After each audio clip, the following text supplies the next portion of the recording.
I'd like to say is I feel very fortunate to be working at such a great university. The excitement of this game, the excitement that the buzz is generated on campus, the support that we've gotten. This is a great academic institution. We have a fantastic faculty. It's a private school. These kids come here. They're going to get a great education, but what we want to create is an environment where they also feel connected to the athletic department, and they can show their support for our football program, our men's basketball program, women's program, by coming out and enjoying an event like this, and to have the students camp out overnight, to have them in long lines, waiting to get into the game. It's the first time in the university's basketball history that we've been able to create that kind of buzz. And it's great to have a large number of media here covering this event so that you can tell the story about, this school is not necessarily known as a basketball school. It's really known as the number one academic institution in the state of Florida. And I'm very, very proud because I'm very academically oriented. Our guys graduate, and it's important that people know that these guys are not athletes, they are student athletes. And that our senior class, most of them have already graduated, and the ones who haven't will graduate in May. Duke has a great basketball program. Mike Krzyzewski is the winningest coach of all time. We have the utmost respect for them. Our guys were very well prepared. We had a week between Boston College and tonight. And we needed that time, first to give our guys some needed rest because we were a little bit beat up. It also gave us a chance to prepare the way we needed to play tonight, defensively and offensively. And then I normally, when I hear from Reggie Johnson, it's normally through a text. He called me this morning, and he basically was jumping through the phone. I was like, he was so excited to tell me that the doctors cleared him to play. And quite honestly, I didn't think he was going to be back until sometime in February. He hadn't practiced one time since December 20th. Not once. All he'd been doing is shooting on the side because he could shoot and he could condition. And our strength and conditioning coach was running him constantly, but he couldn't be in any contact. So tonight was the first time he's been out there since December 21st. And it was great to have him. But this was a total team effort on our part. Shane Larkin was great, Duran Scott was great, Kenny Kaji was great. They all Julian Gamble rebounded, defended Mason Plumlee very, very well. We got in a little bit of foul trouble, which concerned me, but in the end, the result was we were able to play at very, very high levels.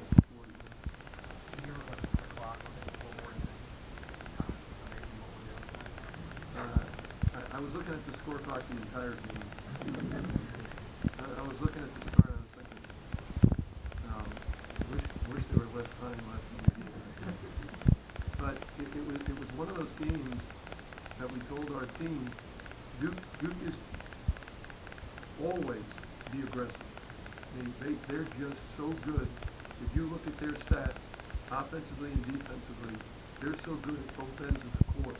It's staggering. So you have to be that way to compete with them. You can't turn the ball over. They're going to score. You can't take bad shots because they're going to rebound, outlet, and score before your defense ever gets back. And for us to defend them as well as we did in the first half, I think gave our guys a lot of confidence in the second half. And as Shane said, we kept, as Duran said, we kept believing that the defense was the key, and we had to keep them out of the lane and contest their three. Everyone on the team believes in themselves, and you believe in your team and all that, and totally understand that. But when you look at that score, is that surprising still to you of all the games that you've coached? I mean, if you could be used by that kind of a margin? I guess the expression is, the score takes care of itself. So some team plays really, really well, the other team doesn't play so well, then there's a larger margin. the margin? Of course. Would I have been surprised if it was the other way, that Duke won 90-63? I would have been disappointed. But what Reggie said is true. You got to play the game. You got to bring your game that day, and whatever happens, happens. And you don't want to have any regrets. You don't want to look back and say, I could have played harder. I could have played smarter. Coach, as a father figure, obviously, and as the head coach, you get a little nervous when all those students rush the court. No, actually, I told someone, I'd like to see students rush the court after every win. I do. Did you see last night, Wake Forest beat NC State, the students rushed the floor. You know, part of being in college is being in an exciting environment. Students, you remember when you were in college how much stress you felt about earning good grades and trying to pass a class? And to get out and, no, you don't remember that? I'm a lot older than you and I remember. It's stressful, you know, they've got a lot of responsibilities on their back, and so to be able to come out here and enjoy an athletic event and rush the court with their friends, those are memories, you know, those are things that you remember for a lifetime. Coach, you like numbers, and you were mentioning about Duke being the aggressor. So to hit them with a 25-1 run, do you find that staying? Yeah, you know, the thing we all realize is it's one game. You know, things change. You know, what the player said is what I told him after the game. Look at the next thing that happens is coaches from our opponents will get their team's attention right away and saying, look what they did against Duke. So we're now going to get everybody's, not only their best effort, the greatest energy those players can bring to the floor. And I've seen it as a coach, as a head coach and as an assistant, the kind of reaction you get. And our players need to understand that and know we've got to play hard and harder than the opponent if we want to continue to play well. Is that why you dress Florida State so quickly after? You know, I do that after every game. When game's over, you're immediately, you know, can't do anything about the past. In the present, you got to start focusing on the next thing. Coach, with everything that's been going on with the NCAA over the last 22 months, and obviously what happened today, how much uplifting was a win like this? You know, just to kind of erase that on everybody's memory bank and move forward? Well, as I said, I think this is a great memory. You know, and people will talk about this. One of the things I did an interview, and one of the radio broadcasters said to me, you know, it's exciting that you're playing Duke, and it's exciting they're the #1 team in the country. But he said for the first time ever, people are talking more about Miami basketball than they're talking about the opponent. And that's our goal, to get people excited about our basketball program. Coach, can you talk about Durant Scott's defense on Steph Curry? I thought that was a real key to the first half. Yeah, it really was. You know, Durant is a great competitor. And he loves a challenge. The greater the challenge, the greater he plays. And Seth we're shooting 57% from 3. I mean, he's automatic. One of the things I told the coaches is I recruited his dad, Del Curry. And we know Stefan. I was an assistant at Davidson for 5 years, and Bob McKillop, the head coach, is a very good friend of mine. I watched his brother play.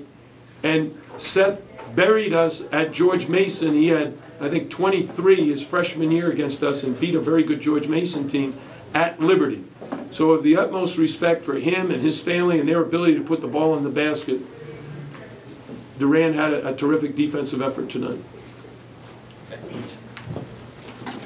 Coach, can you just talk about, you know, obviously the emotion in the building, what it was like, and how much it's going to help? I mean, Sunday is already basically sold out too, so it seems like you know, people have caught on. Well, I think one of the highlights for me this year was, and I don't know how President Shalala arranged this, but our home game against Maryland was Sunday night before the second semester began, and all the students were back, and they came back and really rocked the house that night, and that was a hard-fought contest, very, very physical, and we were able to win, and those students were a major part of that. They really had an impact on our players. And to get them back again and again and have that electricity in the arena, you know, the pep band playing, the students rocking and rolling in the stands, the players high-fiving them as they stand outside waiting to get in. That's all a part of having, you know, building the program in the right direction.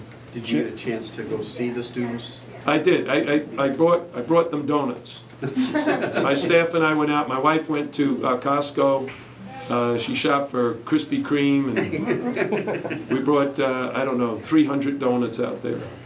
Jim, when Reggie, I didn't eat any money, by the way. was that this morning, Coach? When was it?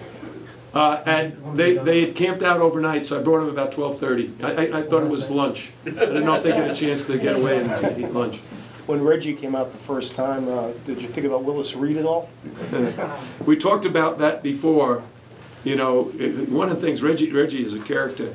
After he told me he was going to be available to play, I asked him, you know, do you want to announce it? No, we'll wait. Wait for the most dramatic time to make the announcement. I was cool with that. So you're going to let your teammates know? Yeah, I'll let them. Thank you, everybody.